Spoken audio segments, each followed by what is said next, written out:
Maayong hapon sa tanan.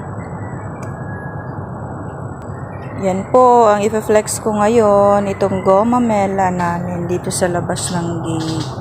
Namumulaklak kasi napansin ko pag umaalis kami. Sabi ko nga, i-videohan ko nga, i-post ko. Ito po siya, hindi pa bumubuka. Parang dalagang dalaga pa ko sa, ano pa, ito puros pa oh. Hindi pa siya bumubuka. Yung kung sa tao pa or sa babae ay ano pa, nagdadalagita pa. Ito po siya. Ito naman ay malapit na siyang malalanta.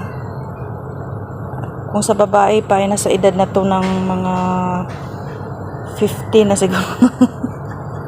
Mga nasa edad na 50. At saka ito naman siguro ito mga nasa edad ng 70 or 80. Wala na, malapit na siyang malaglag. Ayan. Yan po. Yan ang po ang i-flex ko ngayon. Thank you for watching. Beauty of nature.